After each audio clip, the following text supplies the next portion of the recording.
채널 구독과 시청해주셔서 감사합니다. 좋은 하루 되세요. 래퍼 뱃사공이 여자친구였던 A씨의 신체를 불법 촬영 후 유포한 혐의로 재판에 넘겨지고 첫 공판을 마친 뒤 A씨의 남편 던밀스의 행동이 화제가 되고 있습니다. 피해자에 대한 진정한 사과 없이 다량의 탄원서와 반성문을 재판에 제출한 것에 대한 분노를 표한 것이었습니다. 2023년 1월 16일 오전 10시 50분 서울 서부지방법원에서 진행된 뱃사공의 성폭력 범죄의 처벌 등에 관한 특례법 위반 혐의의 재판 첫 기일에 뱃사공은 법률 대리인을 통해 탄원서와 반성문을 제출했습니다. 판사가 100여 분의 탄원서인가라고 묻자 뱃사공 측은 그렇다고 말했습니다. 방청석에서 이 모습을 본 피해자 A씨의 남편 B씨는 분노의 단식을 했습니다. 공판 기일을 마친 뒤 뱃사공이 퇴장하는 가운데 방청석 뒤에 서있던 B씨는 뱃사공의 얼굴을 마주대고 진짜 반성했어? 라고 물었고 뱃사공은 사과했잖아라는 말을 남기고 법정을 떠났습니다. 이에 B씨는 법정 복도에서 내가 언제 사과했어? 그게 반성이야? 라며 소리쳤고 피해자 A씨 역시 크리스마스에도 파티 가서 놀았다며 뱃사공은 법률 대리인의 만류로 아무 말 없이 그 자리를 떠났습니다. 그게 무슨 반성이야라며 소리치기도 했습니다. 이후 취재진이 뱃사공에게 피해자에게 사과했나 하고 싶은 말이 있나라고 물었지만 없다고 말한 채 입을 닫았습니다.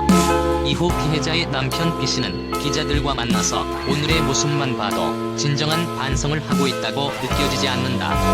탄원서나 반성문이 아니라 우리에게 사과해야 하는 것 아니냐고 항변했습니다. 피해자 A씨는 재판 과정에서 상대가 낸 자료는 우리는 하나도 볼 수 없지만 우리가 낸 탄원서들은 상대가 다 볼 수 있다. 그래서 우리 쪽에서는 불이익을 당할까봐 돕지도 못한다. 이런 제도인 게 안타깝다고 말했습니다. 추가적인 피해자가 있나라고 묻자 A씨는 직접적으로 본 게 아니라 모르겠지만 탄원서 써주신 분은 2명이라고 덧붙였습니다. 재판부는 피해자 A씨 증 요청에 따라 다음 공판 기일 피해에 대한 진술을 법정에서 직접 듣겠다고 밝혔습니다. 해당 사건은 2018년 7월 19일 당시 뱃사공과 교제 중이었던 A씨는 춘여행지 강원도 강릉으로 향했습니다.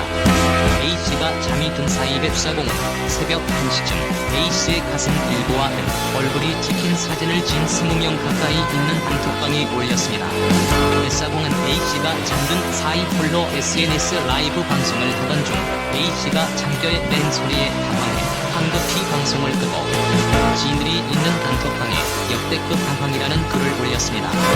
그러자 리직군즈 소속 래퍼는 성방 스타일이라고 말했고 또 다른 래퍼는 출장 부른 줄이라고 답하며 웃었습니다. 뱃사공은 A씨가 동의한 적 없는 등과 팔, 가슴 일부 등 상체가 상당 부분 드러난 사진을 단톡방에 올렸습니다. 얼굴 옆모습과 몸의 타투가 그대로 노출됐습니다. 단톡방 속 지인씨는 사진을 보고 걔 아니네 저번에라고 말했고 뱃사공은 누가 요새 여자를 일주일 이상 만나냐고 답했습니다. 이어 씨는 발매 날이라서 주는 애로 데리고 갔나 보네라고 말했습니다. 또 다른 지인 D는 형 오늘도 XX해? 라며 A씨 사진에 성적인 의미가 있음을 전제하고 말하기도 했습니다. 뱃사공은 A씨가 여행지에 도착하기 전부터 조건녀라며 성매매 여성 취급을 하기도 했습니다. 당시 대화에 참여했던 분들은 모두 리직군즈 소속 멤버들이었습니다. A씨는 뱃사공과는 강릉 여행 이후 약 일주일 만에 헤어졌고 2달 뒤 래퍼 치타의 소개로 만난 지금의 남편과 진지하게 만나고 있었다.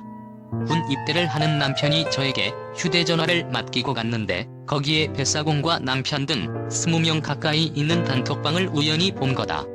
제 사진과 입에 담지 못할 말들이 있었다.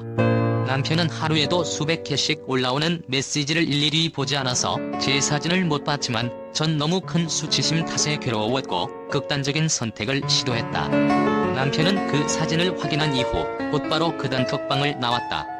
원형 탈모와 씻을 수 없는 상처도 남았다. 믿음을 주고 싶다며 휴가를 나와서 혼인신고를 했다. 아무 잘못 없는 남편과 그 외 몇 명이 그 방에 있었던 이유로 피해를 입을까봐 뱃사공을 경찰에 신고하지도 못했다. 어쩔 수 없이 마음속에 묻기로 했던 사건이었지만 던밀스 부부는 신혼생활 중에도 혹시 누가 그 사진을 기억하거나 저장하고 있을까봐 가슴을 졸일 수밖에 없었다고 털어놓았습니다. 쉬쉬하며 우려했던 일은 3년 만에 터졌습니다. 2022년 4월 뱃사공이 유튜브 바퀴 달린 입에서 인스타 DM으로 여성을 만난다. 전 여자친구와 내 친구가 사귀면 난 친구에게 말한다. 1박 2일 여행을 갔고 어디까지 갔냐고 물으면 성관계를 했다고 한다고 발언을 한 것.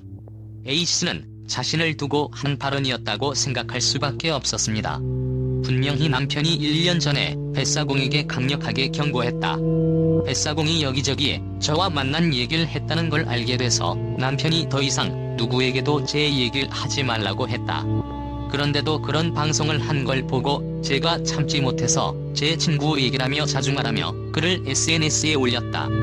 저는 이 일로 남편과 제 신원이 드러나는 게 너무 무서워서 뱃사공이란 말도 하지 않았다. 피해자인 제가 특정돼 공개될 수 있었으니까 고소도 하지 않았다. 그래서 힘들지만 사과를 받고 양측 소속사가 합의문을 내려고 했는데 갑자기 뱃사공이 경찰서에 자수를 한다며 갔다. 뱃사공의 돌발 행동 이후 A씨는 극심한 악성 댓글의 공격을 받았습니다. 뱃사공의 소속사는 뱃사공이 이미 4에서 5차례에 걸쳐 사과를 했고 합의도 했다고 주장하며 우리도 카드가 있다며 압박했습니다. 심지어 소속사 대표의 지인인 독일 국적의 한 여성은 A씨 심상을 SNS에 공개했습니다. 그러면서 문제 삼는 사진에 비해 SNS에 올리는 내로남불격인 야한 사진들이 많으니까 본인이라고 못 밝히는 것도 이해가 간다고 A씨를 공격했습니다. A씨는 뱃사공의 사과 이후가 오히려 더욱 정신적으로 힘들다고 고백했습니다. 사과를 한다던 뱃사공은 며칠 만에 SNS에 올려뒀던 형식적인 사과문을 지웠고 양양, 나는 당당, 나는 짱짱, 나는 상당, 너는 궁디가 팡팡, 나는 앞날이 창창이라는 노랫말이 담긴 동영상을 올려뒀다가 던미스 소속사의 항의를 받고 삭제하기도 했습니다. 이달 발매된 리직군즈 앨범과 뮤직비디오에도 뱃사공은 출연했습니다.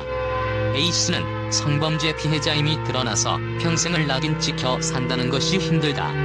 사실 2021년 5월에 하혈을 하다가 두 번째 유산을 했다. 내 잘못이 아니다라고 해주시지만 별 면목이 없다. 시어머니께선 괜찮다. 요양병원에 입원해서 말기 암투병 중인 아버지에게도 죄송하다. 저를 방탕한 여자나 꽃뱀이라고 말하는 르카 유튜브. 심지어 남편을 조롱하는 폭력적인 댓글들을 아버지가 그대로 보고 계신다. 이 상황을 제가 설명해야 하는 과정이 너무나 힘들고 수치스럽다라고 토로했습니다. 채널 구독과 시청해주셔서 감사합니다. 좋은 하루 되세요.